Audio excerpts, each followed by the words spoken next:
जय हिंद दोस्तों स्वागत है आपका आपके अपने YouTube चैनल ज्ञानदेव होस्ट में। और इस वीडियो में मैं बात करने वाला हूं इंडियन कोस्ट गार्ड, नाविक डीबी, नाविक जीडी एंड यांत्रिक ऑनलाइन फॉर्म 2021 से जुड़े आपके कुछ महत्वपूर्ण सवालों के बारे में। और साथ ही मैं आपको इनके आंसर भी इसी वीडियो के अंदर देने वाला हूं, क्योंकि जैसे ही मैंने अभी आज फॉर्म फिलअप की वीडियो बनाई तो इसके ऊपर आपके काफ़ी सारे यूनिक जो कमेंट है या फिर सवाल है वो देखने को मिले, जिनको मुझे देख करके लगा कि अगर मैं आपको एक एक करके इनका आंसर करूंगा तो काफ़ी टाइम हो जाएगा। इसलिए वीडियो मैंने बनाने की सोची, जिससे कि जिनको भी ये प्रॉब्लम आ रही है या फिर जिनके मन में भी ये वाले सवाल है उनको उनका आंसर मिल जाए। और इसमें बेसिकली मेन जो आपके क्वेश्चन है जिनका मैं आंसर करने वाला हूं वो आपने वीडियो के थंबनेल में रीड कर लिए होंगे। अगर रीड नहीं किए तो अभी मैं आपको यहाँ पर जो आपके मेन 4 सवाल है इनको रीड करके बताता हूँ, फिर एक एक करके इनका आंसर दूंगा। इसके अलावा मैं लाइव वीडियो के ऊपर जाकर के जो आपने कमेंट किए हैं, जो कि मुझे लगा है कि हाँ ये सवाल का आंसर आपको देना चाहिए, उनके आंसर भी इसी वीडियो के अंदर करने वाला हूं। तो आप यहां पर इस वीडियो को बिना स्किप करे पूरा देखें। उसके बाद अगर आपको कोई डाउट आता है अलग सवाल को लेकर के तो आप मुझे कमेंट करके पूछ सकते हैं। तो दोस्तों यहां पर जो आपका पहला सवाल है वो ये कि जो सबसे ज्यादा बार पूछा गया कि क्या हम 2 पोस्ट पर अप्लाई कर सकते हैं या फिर 3 पोस्ट पर अप्लाई कर सकते हैं, अगर कर सकते हैं तो क्या हम एक साथ में कर पाएंगे, अगर नहीं कर सकते तो कैसे नहीं कर सकते। तो यहां पर मैं आपको इसका ऑफिशियल आंसर देने वाला हूं। अब दोस्तों मैं आपको बताना चाहूंगा अनअकैडमी के बारे में, जो कि इंडिया का लार्जेस्ट लर्निंग प्लेटफॉर्म है, जहां पर आप अनअकैडमी को ज्वाइन करके इसके प्लस फीचर्स का फायदा उठा सकते हो, जिसमें कि आपको मेनली लाइव क्लासेस दी जाएगी इंडिया के टॉप एंड बेस्ट एजुकेटर के माध्यम से। घर बैठे unlimited access to all courses मिलेगा।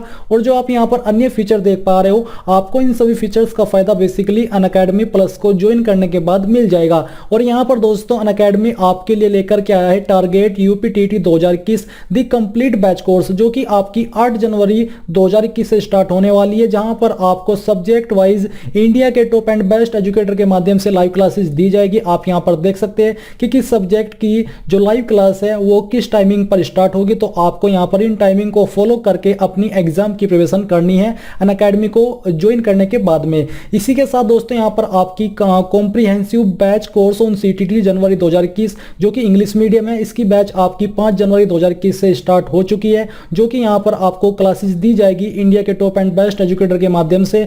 सब्जेक्ट वाइज टाइमिंग आप यहां पर इनकी भी देख सकते हो कि किस टाइमिंग पर आपकी लाइव क्लास स्टार्ट की जाएगी। तो आपको क्या करना है, आपको अगर अनअकैडमी प्लस को ज्वाइन करना है या फिर नॉर्मली आपको यहां पर अनअकैडमी को ज्वाइन करना है यानी कि फ्री प्लान को ज्वाइन करना है, तो आपको मेरे कोड GDSTT का इस्तेमाल करना है। इसको इस्तेमाल करने पर अगर आप जो सब्सक्रिप्शन है वो ले रहे हो तो आपको 10% की छूट मिल जाएगी और ये छूट आपको तुरंत दे दी जाएगी।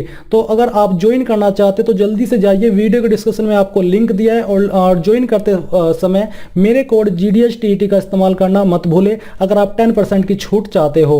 तो ये आपकी ऑफिशियल वेबसाइट है और आप यहाँ पर कैंडिडेट में देखोगे इसका एडवर्टाइजमेंट दिया है इंग्लिश और हिंदी दोनों के अंदर। तो मैंने यहाँ से इसका इंग्लिश जो एडवर्टाइजमेंट है वो ओपन किया है। ओपन करने के बाद आप यहाँ पर देखोगे 6 पॉइंट दिया है आपका हाउ टू अप्लाई, और यहीं पर मैं आपको बताने वाला हूं जो आपका मेन आंसर है। तो यहाँ पर दोस्तों आपको बी पॉइंट के अंदर देखने को मिल पा रहा है, मैं इसको थोड़ा जूम करता हूं ताकि आप जानकारी अच्छे से रीड कर पाए कि the candidate can apply for only 1 post, या जैसे कि या तो नाविक डीबी या फिर नाविक जीडी या फिर यांत्रिक मैकेनिकल या फिर यांत्रिक इलेक्ट्रिकल या फिर यांत्रिक इलेक्ट्रॉनिक्स, यानी कि आप इनमें से जो आपकी 3 पोस्ट है किसी एक ही पोस्ट पर अप्लाई कर पाएंगे। आप एक से ज्यादा पोस्ट पर अप्लाई नहीं कर सकते।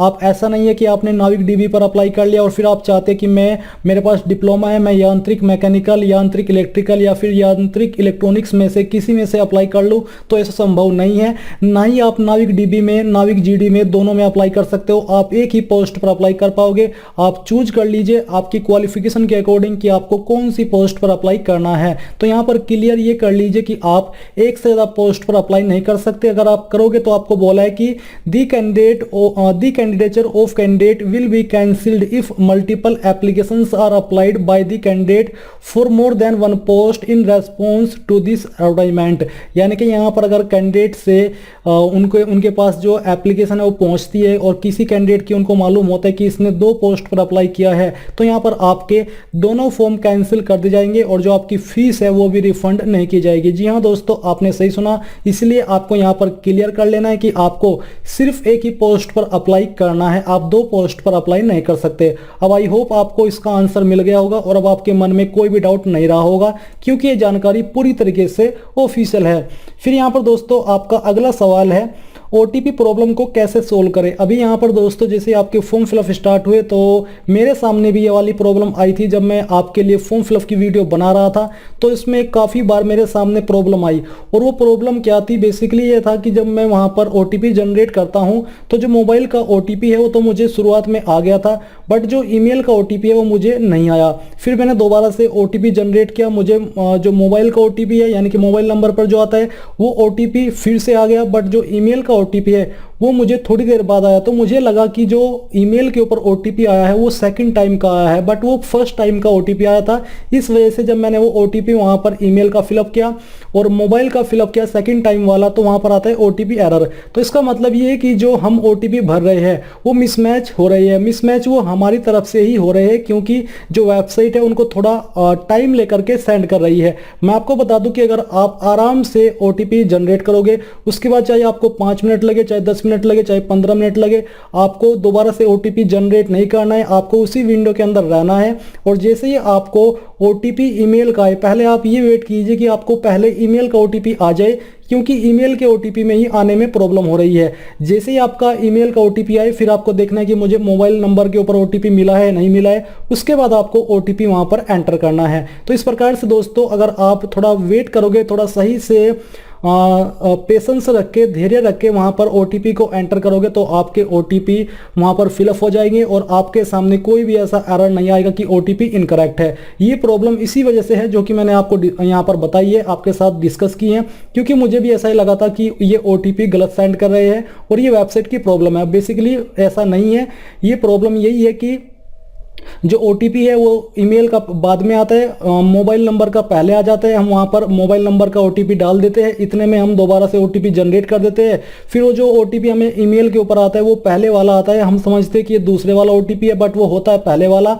इस वजह से वहां पर मिसमैच हो जाता है। तो ये आपको क्लियर कर लेना है, और इसमें अगर इसके अलावा कुछ एरर आपके सामने आता है तो आप मुझे कमेंट करके बता दीजिएगा। फिर यहाँ पर एक एरर आपके सामने इसी से रिलेटेड ये भी है कि जो आप वहां पर कैप्चा कोड डालते हैं वो भी गलत आता है। आप कैप्चा कोड सही भर रहे हो बट वहां पर एरर आ रहा है। मैं आपको बता दूं कि कैप्चा कोड में भी ऐसे ही है, उसमें बहुत ही सावधानी से आपको, जब तक आपके सामने कोई सरल सा ओटीपी न आए तब तक आपको वहां पर लॉगिन नहीं करना है, क्योंकि उसमें कुछ छोटा मोटा स्पेलिंग मिस्टेक भी अगर होता है तो आपके सामने बार बार एरर आता है। और ये वेबसाइट ऐसी है कि इसका सर्वर इतना वैसे टाइप का है कि ऐसा नहीं है कि आप वहां पर सही इन्फॉर्मेशन भर रहे हो और बार बार वेबसाइट अपनी तरफ से आपको एरर दे रही है, ऐसा बिल्कुल नहीं है। अगर सिस्टम के अंदर सही से ओटीपी आएगा, जो सिस्टम ने ओटीपी जनरेट किया है वही ओटीपी वहां पर डाला जा रहा है, तो कुछ भी प्रॉब्लम नहीं आएगी, आप आराम से लॉगिन कर लोगे। अब दोस्तों आई होप इसका आंसर आपको मिल पाया होगा। जैसे मैंने आपको बताया, थोड़ा सा आपको पेशेंस रख के यहाँ पर अपनी ईमेल आईडी एंड जो पासवर्ड है वो एंटर करना होगा। अब यहाँ पर दोस्तों जो आपका अगला सवाल है उसकी तरफ बढ़ते हैं। अब ये ओबीसी सर्टिफिकेट वैलिडिटी डेट क्या भरे। दोस्तों मैंने जब ये फॉर्म फिलअप किया था, मैंने यहाँ पर अपनी जो कास्ट कैटेगरी है वो जनरल सेलेक्ट कर ली थी। मुझे ये नहीं पता था कि ओबीसी के अंदर कुछ इस तरह की प्रॉब्लम आ सकती है। अभी मैं इसको एडिट तो नहीं कर सकता, बट मुझे जो कमेंट आए हैं उनमें ये बताया गया है कि वहाँ पर जब आप ओबीसी सिलेक्ट करते हो तो उसमें एक डेट मांगी जाती है कि आपका सर्टिफिकेट ओबीसी का कब तक वैलिड है, बट आपके सर्टिफिकेट के ऊपर तो कोई भी डेट ऐसी है ही नहीं कि हाँ ये सर्टिफिकेट आपका इस डेट तक वैलिड है। या फिर जो आपके कास्ट सर्टिफिकेट होते हैं ये आपके लाइफ टाइम के लिए होते हैं, कुछ कैंडिडेट ऐसा समझते हैं।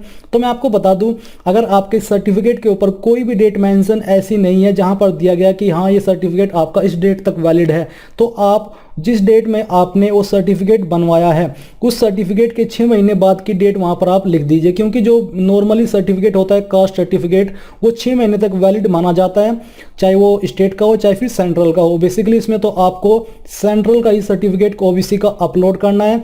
और ये मैं आपको बता दूं क्योंकि ये मैं सवाल इसमें थंबनेल में मेंशन नहीं कर पाया, तो आपका जो सर्टिफिकेट है वो आपका सेंट्रल गवर्नमेंट का होना चाहिए।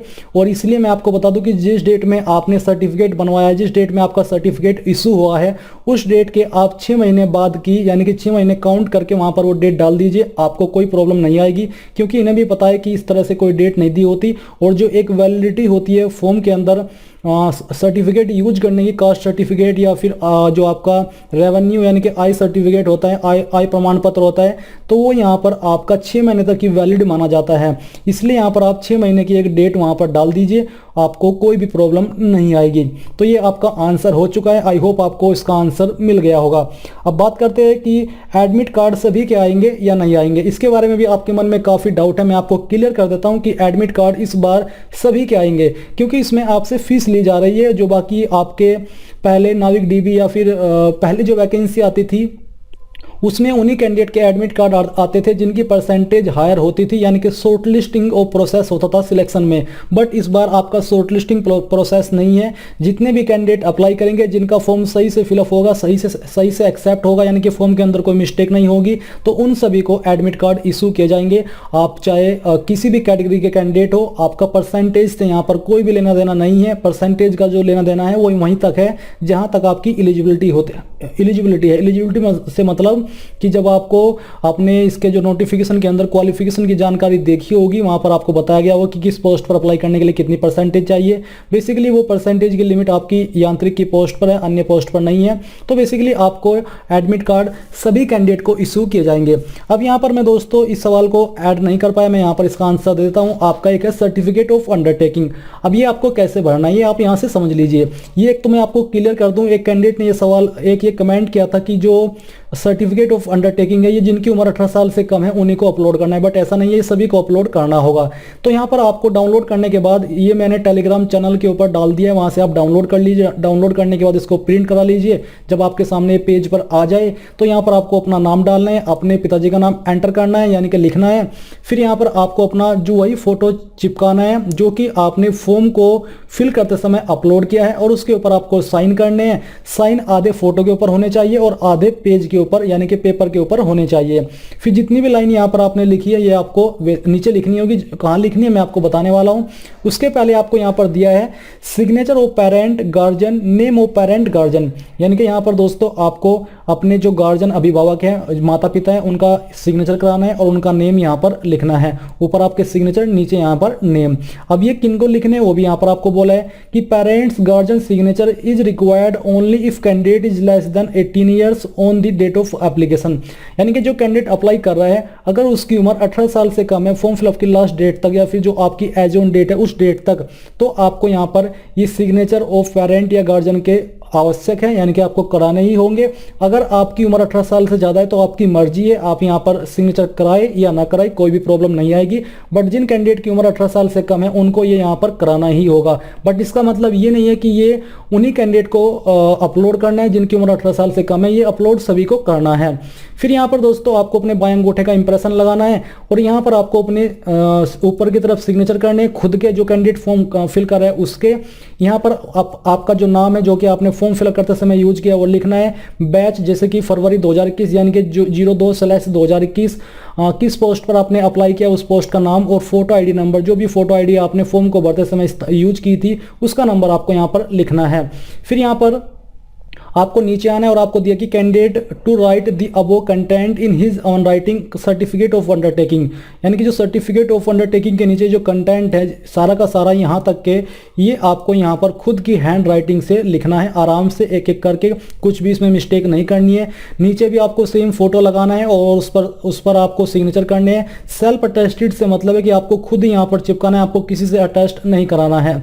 फिर यहाँ पर आपको सेम जानकारी फॉलो करनी है जो कि आपने यहाँ पर ऊपर की है। और इसके बाद आपको इसको स्कैन करना है और स्कैन करने के बाद वहां पर जहां पर आपसे ये मांगा गया है वहां पर अपलोड करना होगा। तो ये आपका क्लियर हो चुका है। अभी यहाँ पर मैं आपको जो वीडियो है इसके नीचे जो कमेंट है उनमें से कुछ कमेंट के आंसर देने की कोशिश करता हूँ।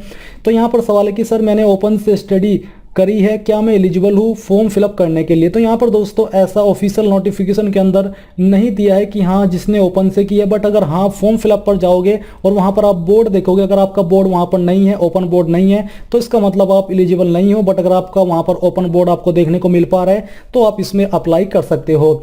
इसके अलावा सर्टिफिकेट ऑफ अंडरटेकिंग की पीडीएफ मैंने आपको बता दिया है, जो कि टेलीग्राम चैनल के ऊपर अपलोड डाल दी है और टेलीग्राम चैनल का लिंक यहाँ पर भी मैंने दे दिया है और वैसे डिस्क्रिप्शन में आपको मिल जाएगा।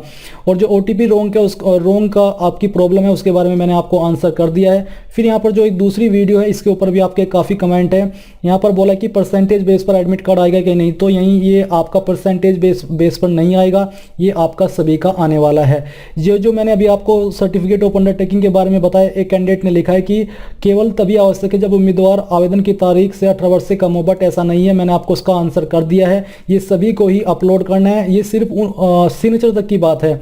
जो सिग्नेचर है अगर आपकी 18 साल से कम है तभी आपको वहाँ पर पेरेंट का सिग्नेचर कराना है। अगर आपकी उम्र 18 से ज़्यादा है तो आप वहाँ पर बिना सिग्नेचर कराए भी उसको अपलोड कर सकते हैं, बट ये अपलोड तो करना ही होगा। फिर यहाँ पर जाति प्रमाण पत्र नहीं तो मल्टीपल तो मुझ पे क्या मैं फॉर्म फिल कर सकता हूँ। तो यहाँ पर अगर आपके पास सर्टिफिकेट नहीं है और मांगा गया है फॉर्म के अंदर तो उसको बनवा लीजिए। आपके पास 19 जनवरी तक का समय है और एक हफ्ते के अंदर आपका ये सर्टिफिकेट बन जाता है। फोटो आईडी के ऊपर साइन करेंगे क्या, तो यहाँ पर दोस्तों जो आपकी फोटो आईडी है उसके ऊपर साइन करने की कोई आवश्यकता नहीं है, वहां पर आपको नहीं बोला है। तो यहाँ पर दोस्तों आपके जो यूनिक क्वेश्चन थे उनके आंसर मैंने कर दिए। अगर आपको कोई अलग से यूनिक क्वेश्चन है तो आप मुझे कमेंट करके पूछ सकते हैं और मुझे लगेगा कि हाँ इसका आंसर आपको देना चाहिए तो मैं आपको कमेंट एक और वीडियो के माध्यम से बना करके जो भी आपके यूनिक क्वेश्चन आएंगे उनकी जानकारी दे दूंगा। दोस्तों इस वीडियो के लास्ट में आपसे यही कहना चाहूंगा कि आप इस वीडियो को लाइक शेयर और साथ ही साथ आपके अपने यूट्यूब चैनल ज्ञानदेव होस्ट को सब्सक्राइब करके बेल के आइकन को ऑन कर ले ताकि आपको आगे आने वाली वीडियोस के नोटिफिकेशन सबसे पहले मिल पाए। जय हिंद दोस्तों।